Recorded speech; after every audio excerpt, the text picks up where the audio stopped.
Buenas noches, ¿cómo están? Bienvenidos a una nueva edición de Plano Judicial, mitad de semana. Mucha información del ámbito tribunalicio que vamos a desarrollar en el transcurso de la noche de hoy. Día bastante cargado, juramento de fiscales adjuntos, audiencias preliminares, audiencias de imposición de medidas y otras causas que se fueron desarrollando conforme transcurrió este miércoles. Pero vamos a empezar hablando acerca de una decisión, una reiteración de orden de captura de una persona que en su momento ocupó un cargo muy importante. Estamos hablando del señor Ignacio Luis Ortigosa Zamudio, ex titular del INDER, quien soporta varios procesos por presunta corrupción pública. En uno de esos procesos, la jueza de garantías Clara Ruiz Díaz reiteró el oficio a la Comandancia de Policía Nacional y por ende también la orden de captura a nivel nacional, y que pesa sobre este hombre que está prófugo ya en esta causa puntual desde noviembre del año 2019. Casi 5 años permanece prófugo de la justicia Ignacio Luis Ortigosa en este proceso, que es por el sonado caso de la venta o del intento de venta, mejor dicho, de parte del predio del aeropuerto ubicado en Capitán Vado, en el departamento de Amambay, a un hombre de nacionalidad árabe, Ali Hatem Burakat. El nombre de este árabe que había pagado inclusive un monto por este lote ubicado en el predio de este aeropuerto. En este caso reiteramos inclusive también que ayer, solamente ayer, la Sala Penal de la Corte declaraba inadmisible algunos recursos de casación y por ende dejaba firme la condena contra 4 personas que sí fueron llevadas a juicio oral y público y fueron encontradas culpables por hechos punibles de estafa y producción de documentos no auténticos por este mismo caso. No obstante, el ex titular del INDER, probablemente el principal acusado, hoy día sigue prófugo de la justicia y se reitera entonces esta orden de captura por parte del Juzgado de Garantías número 1. Pero ya como decía, esta no es la única causa por la cual fue investigado en su momento el ex titular del INDER, porque hay otras 3 causas más también de presunta corrupción pública, y en este periodo tan corto de tiempo que él estuvo al frente del Instituto Nacional del Desarrollo Rural y de la Tierra. Vamos a compartir las placas en torno a estas causas por las cuales fue investigado también Ignacio Luis Ortigosa, es titular del INDER. Una tiene que ver con la venta irregular de tierras en Alto Paraná. Esta venta habría ocasionado un perjuicio patrimonial de más de 15.381 millones de guaraníes. Esta investigación concluyó que en noviembre y diciembre del año 2012 Ortigosa resolvió la exclusión de unos 13 lotes, estamos hablando de aproximadamente 52.000 hectáreas, ubicados en la zona de Bahía Negra, Alto Paraguay, y que fueron solicitados en algunos expedientes administrativos. Imagínense, un perjuicio de más de 15.381 millones de guaraníes que hasta ahora todavía no ha podido concluir, lógicamente porque este señor todavía no se ha puesto a disposición de la justicia y las autoridades policiales principalmente todavía no han podido dar con él. Otro de los casos, la siguiente placa también que vamos a compartir, tiene que ver con el conocido caso de San Agustín, las tierras de San Agustín. Supuestas compras irregulares, en uno de los casos inclusive se habla de adquisición de más de 5.700 hectáreas de la empresa San Agustín, que era propiedad del padre del ex senador Jorge Oviedo Mato. Esto en la zona de Cordillera. ¿Y qué es lo que mencionó la Fiscalía aquí en su acusación contra Ortigosa y varias personas?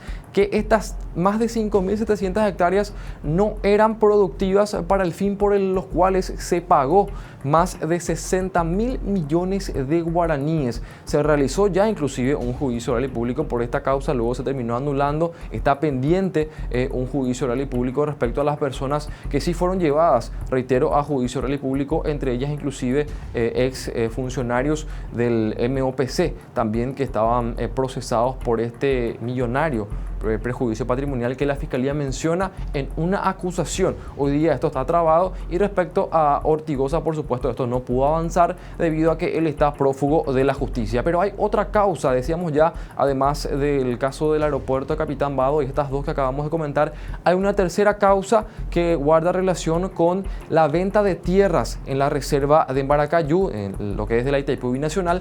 La presunta venta irregular habría causado un perjuicio de más de 40 40.000 millones de guaraníes y según la Fiscalía, durante la gestión de Ortigosa, reiteramos 2011 a 2012, un poco más de un año prácticamente, él como titular del INDER, vendió un poco más de 7 hectáreas de la reserva de Embaracayú. Lógicamente esto estaba totalmente prohibido y esto causó aparentemente un perjuicio patrimonial de más de 40.000 millones de guaraníes. Son 4 casos, al menos los que se le sigue todavía aún a este ex titular del INDER, que reiteramos, está prófugo del año 2019. En un primer momento él se había sometido a la justicia, no obstante, hoy día nadie sabe de su paradero, me refiero a las autoridades. Decíamos, se reiteró inclusive una orden de captura en el caso del aeropuerto de Capitavado, y en estas 3 causas que comentamos también con nuestras placas, también se habían reiterado en su momento las órdenes de captura y se espera que se pueda poner a disposición de la justicia, ya sea por cuenta propia o a través de las fuerzas públicas, y que se pueda avanzar en estas causas. Son importantes los montos de presuntos daños patrimoniales al Estado que se habla en estas 4 causas. Entonces, de esta manera sigue eludiendo a la justicia desde el año 2019 Ignacio Luis Ortigosa, ex titular del INDER. Y cambiamos de tema para hablar sobre lo que se daba ya al cierre de la jornada judicial hoy en tribunales, en el Palacio de Justicia de Capital, porque hasta allí fueron varias autoridades y por supuesto los más importantes, los nuevos fiscales adjuntos que juraron ya ante la Corte Suprema de Justicia. Y vemos aquí en imágenes, lo veíamos primero al asesor residente del Departamento de Justicia de los Estados Unidos, Brian Scarlett, que también estaba acompañando inclusive el juramento de los nuevos fiscales adjuntos, inclusive también algunos jueces y un fiscal de Capital que también prestaron juramento hoy en este acto ante el presidente de la Corte Suprema de Justicia. Son 10 los fiscales adjuntos que fueron designados la semana pasada, y en medio de esa asignación también, luego de la misma, por supuesto, se habló de que hubo mucha, pero mucha injerencia política, principalmente del oficialismo. Lo cierto, lo concreto es que estas personas, todas fiscales, ya eran inclusive, pero ahora ostentan el cargo de fiscales adjuntos, ya prestaron juramento de rigor. En este acto, en esta ceremonia, podemos decir, inclusive participaron el propio fiscal general del Estado, Emiliano Rolón, estuvo también el defensor general Javier Esquivel, el presidente inclusive también del Consejo de la Magistratura, decíamos también Brian Scarlett por parte de lo que sería la embajada inclusive de los Estados Unidos. Vamos a escuchar parte del discurso que daba el fiscal general Emiliano Rolón tras el juramento de rigor de estos nuevos agentes fiscales adjuntos. Hoy día podemos decir que dimos un paso muy importante adelante.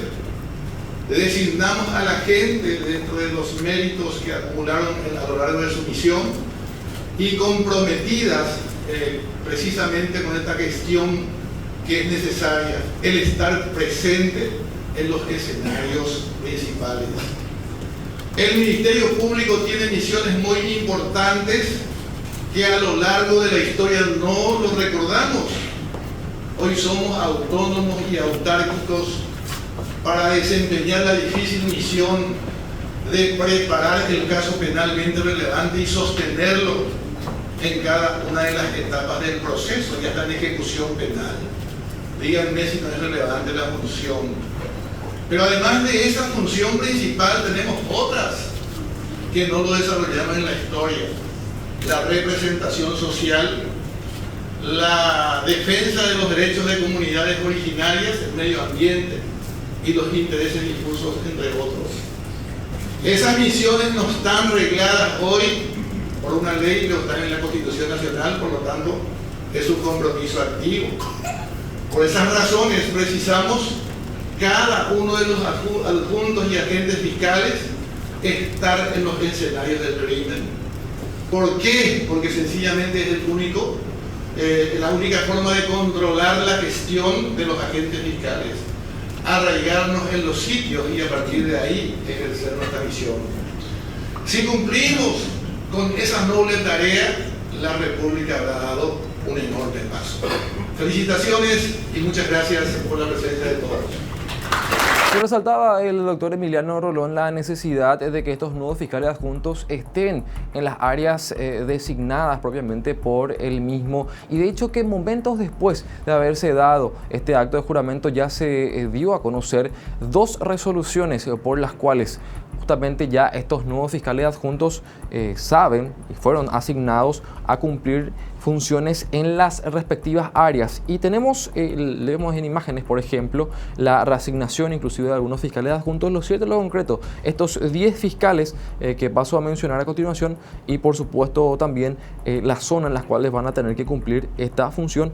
Natalia Fuster va a tener que ir hasta la zona del Guairá, Fabiola Molas, la zona de Itapúa, Diego Silverback va a ir hasta Caguazú, Alma Belinda Sayas estará en la zona de Concepción, la doctora Alicia Saprissa en San Pedro, el doctor Diego Arzamendia en Canindeyú, los fiscales María José Abed en Paraguarí, María Estefanía González en Boquerón y María Lujar Estigarribia en la zona de Cazapá. Y finalmente el fiscal Manuel Doldán, que era fiscal de Asuntos Internacionales y ahora fiscal adjunto, queda encargado de la unidad especializada de Asuntos Internacionales, básicamente las mismas funciones, y extradiciones y asistencia jurídica externa del Ministerio Público, con las atribuciones propias del cargo. Prácticamente se mantiene, podemos decir, inclusive el fiscal Manuel Doldán Brewer en el cargo en el que él ya estaba, inclusive, pero ahora ya con la categoría de fiscal adjunto. Bueno, reiteramos también ahí la presencia de Brian Scarrett, que es asesor legal residente del Departamento de Justicia de los Estados Unidos, acompañando un poco también este juramento de nuevos fiscales adjuntos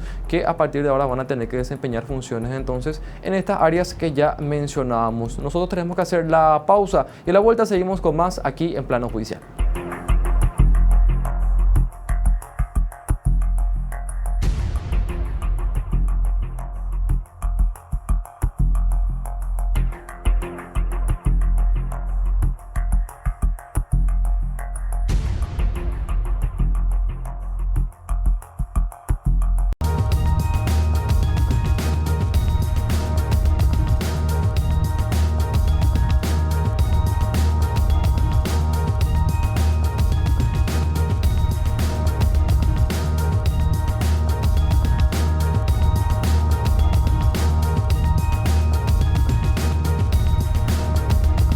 Segunda parte de Plano Judicial, y hoy también se dio una sentencia bastante particular en contra de un hombre que estuvo prófugo prácticamente 2 décadas, un hecho punible que se cometió ya en el año 1998. Inclusive se tuvo que utilizar el Código de Procedimientos Penales que regía en aquella época. La jueza de sentencia Lourdes Peña aplicó una condena de 25 años de prisión para Enrique Manuel Cuandú por el homicidio de quien en vida fuera su ex pareja de tan solo 18 años. Y sobre esto queremos hablar inclusive también con la jueza del caso, la doctora Lourdes Peña, quien ya está en línea. Doctora, buenas noches, gracias por compartir con nosotros aquí en Plano Judicial. Es un honor estar hablando y contar un poco sobre este caso, sobre este luctuoso caso que ocurrió hace más de 25 años. Doctora, la particularidad que se dio un poco también la utilización de leyes que, por supuesto, en aquel entonces estaban en vigencia. Este tipo de juicios no son muy comunes, por decirlo de una manera. Entonces, ¿cuál fue, doctora, el procedimiento que tuviste que seguir como jueza del caso para poder aplicar esta sanción? Bueno, antes que nada te explico, Lucas, yo soy la única jueza de liquidación de la capital. O sea, tengo todos los expedientes antes del Código Penal y Procesal nuevo que está en vigente hoy en día. Y el sistema anterior, el sistema escriturado, tiene otros principios, tiene una forma de llevarse a cabo. La investigación lo hace en este caso el propio juzgado. Todas las diligencias que se propone, que en este caso propone es el Ministerio Público, como también la querella. En este caso particular tenía una querella representada por la madre de la víctima en aquel entonces, de Mercedes Raquel Civil, y los hechos ocurrieron el 16 de mayo de 1998. Muy cerca ahí del Palacio de Justicia. Este hombre tuvo del año 2000 una rebeldía, por eso la acción subsiste porque Sí. tenía una orden de captura y una rebeldía desde hace más de 20 años y hace 2 años aproximadamente se le tomó preso y bueno, la particularidad es que la causa en sí no se le puede aplicar el procedimiento viejo, obviamente, porque el procedimiento ni el código penal nuevo. Ujú. El código penal nuevo vigente es mucho más estricto, vamos a decir, con relación a la pena, porque este es un feminicidio, se llamaría hoy en día en el código penal nuevo. Sin embargo, en el código penal vigente en esa época, Sí. tenía una pena de apenas 15 a 25 años. Tenía también su agravante, en este caso yo apliqué todos los agravantes, alevosía, como la forma de la realización. También se ha probado en juicio que ella era una pareja de hacía más de años con esta persona.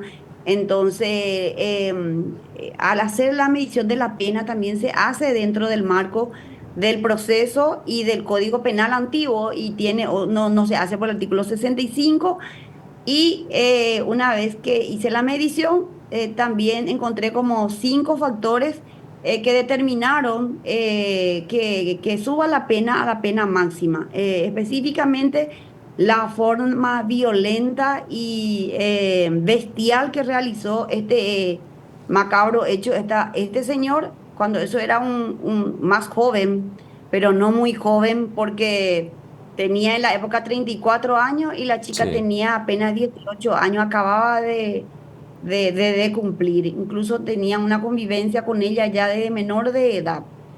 Y digo que también le envolvió mentira a este señor porque desde el momento que pasó esto, la madre de Mercedes hizo la denuncia y dijo que estaba con su novio de 24 años.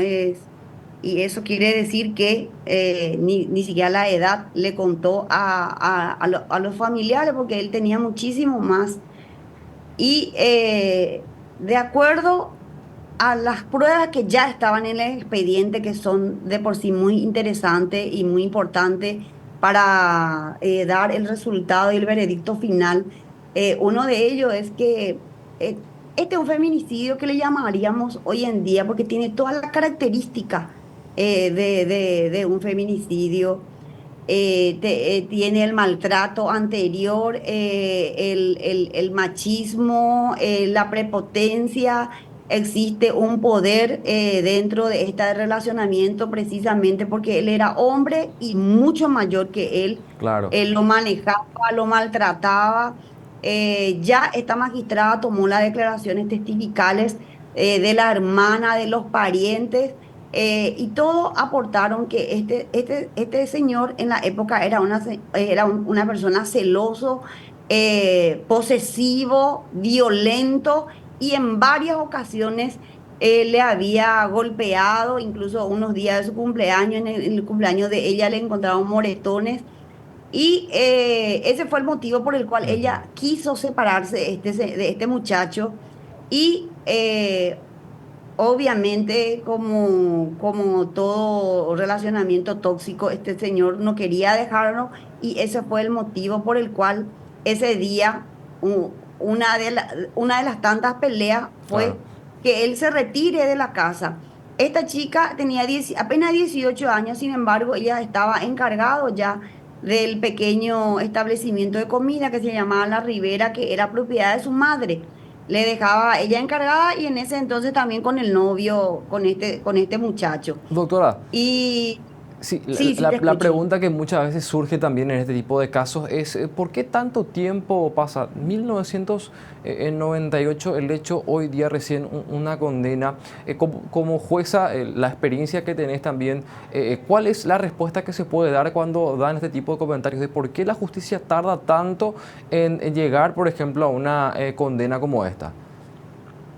Y eso justo yo en mi introducción pedí disculpas en nombre del Estado paraguayo a la familia que le tocó escuchar esta sentencia después de casi 26 años de una muerte violenta de una familia. Y lo más, vamos a decir, espeluznante, vamos a decir, es Sí. la conducta posterior de este señor. Se habrá fugado en el interior, de acuerdo a algunos informes policiales, pero al volver, él volvió a trabajar, porque en aquel entonces él trabajaba como gestor judicial ahí por el palacio. Incluso los familiares dijeron que a él no se le iba nunca a tocar porque él Ujú. trabajaba con un abogado de prestigio y de renombre que no salió a la luz lastimosamente, o si no yo lo decía el nombre de esa persona. Y cuando él volvió del interior hace algunos años ya, él siguió trabajando como si fuese nada enfrente del palacio, con una orden de rebeldía, con una orden de captura. Se casó, tuvo familia, vivió su vida normal como si fuese nada. Después de haber quemado, después de haber derramado alcohol y prenderle fuego a una chica que después de mucho sufrimiento, porque la escena y la forma que contaron cada uno, y los informes también de los diagnósticos médicos es espeluznante. Esta persona se quemó totalmente su oreja, su Ujú. pecho, su rostro, y sufrió durante un mes y poco, y se murió, obviamente porque no aguantó eh, tanto daño corporal. Más del 40% de su cuerpo estaba quemado. Y las pruebas son contundentes porque ella, como toda mujer violentada, no contó de un comienzo a su familia que fue él el que le derramó. Y Ujú. él, como todo hombre violento y cuestiones de feminicidio, siempre niegan diciendo que la mujer se quiso suicidar. Por eso que la madre, cuando hizo la primera denuncia, ya no le responsabilizó a él, solamente dijo estaba con su novio. Y vinieron los familiares y a cada uno se fue contándole hasta que vino una prima que vino a declarar también en el tribunal y le dijo que le traiga a un sacerdote para que pueda confesar, porque yo de esto no voy a salir. Y vino el sacerdote y al sacerdote le contó que el que le derramó el alcohol y le Ujú. quemó todo fue su novio. El sacerdote, según la manifestación de la testigo, salió ahí también con una cara de desesperación. Este es un crimen, llámale a una escribana que le tome la declaración Claro. y vayan a buscar a ese criminal. Según testigos que declararon, contaron eso. Y ahí ellos trajeron, y tuvo también el latino, gracias a Dios, de traerle a una escribana que estuvo acompañado como testigo dos oficiales de la comisaría jurisdiccional, y le tomaron la declaración a Mercedes, y Mercedes le contó a la escribana que el que le derramó el alcohol y de cómo fue. Comenzaron a pelearse otra vez porque ella se quería separarse de este hombre, y el muchacho quería tener relacionamientos sexuales con ella. Ella entonces se cerró en el baño con un cuchillo a ver si no se iba. Entonces él le aduló para salir. Cuando salió, se hizo de llorar y le comenzó otra vez A la insistir. pelea Ujú. siguió ahí. Sí. Entonces ella, para ahuyentar, le dijo, ella se derramó un poco de alcohol. Entonces este hombre agarró el alcohol que tenía ella para la limpieza del bar, le dijo, ¿te querés suicidar? ¿Te querés matar? Le dijo, y le tiró ahí el alcohol por la cabeza, por todo el cuerpo, por todo el rostro, y le prendió con un encendedor. Eso contó ella a la escribana antes de morirse, frente a dos oficiales de justicia, perdón, dos oficiales de la policía. Esos policías y todos los testigos que estaban en el lugar firmaron el acta que se introdujo. Entonces ahí la policía llevó ese instrumento y se remitió al juzgado. Por eso está en el expediente, y ahí el juez, en aquel entonces el doctor Arias, instruyó sumario contra esta persona, ordenó su detención inmediatamente, y desde ese entonces él tiene orden de detención y rebeldía. Doctora, Dentro eh, ya, eh, perdón, dentro sí. ya de este marco, vamos a decir, una vez que a él se le tomó preso, esta magistrada tomó declaración testifical a todas las víctimas, como por ejemplo también al médico que había firmado el informe del motivo del fallecimiento, que es un historial del Ministerio de Salud. Vino a reconocer su firma y dijo que la causa de la muerte es la quemadura que tenía esa persona y que estuvo en eso, unos días en terapia intensiva. O sea, duda, no existe ni la menor duda, ni un resquicio para la duda que él es el autor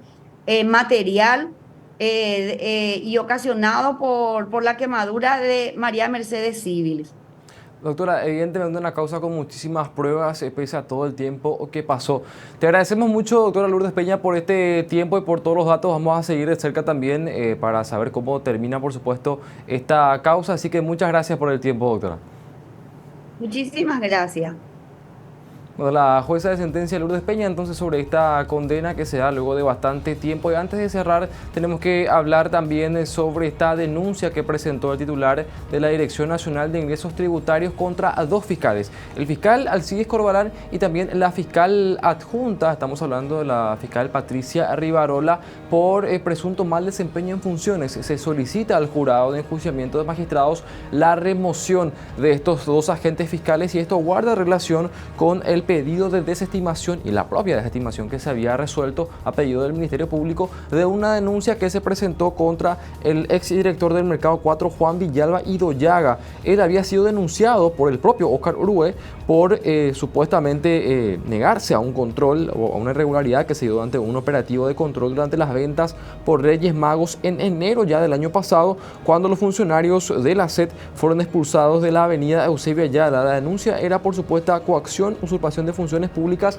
y de resistencia, pero la Fiscalía pidió la desestimación argumentando que no había una conducta penalmente relevante, es decir, un hecho punible en la conducta de Juan Villalba. Y lo que dice ahora la Dirección Nacional de Ingresos Tributarios a través de Óscar Urue es que en realidad aquí se omitieron ciertas cuestiones y hay una irregularidad en el actuar de estos fiscales, por lo tanto se pide entonces su destitución del cargo. Esto va a tener que ser analizado evidentemente por el órgano extrapoder, el jurado de enjuiciamiento de magistrados. Nosotros tenemos que cerrar, nos despedimos, buen resto de jornada y será hasta mañana.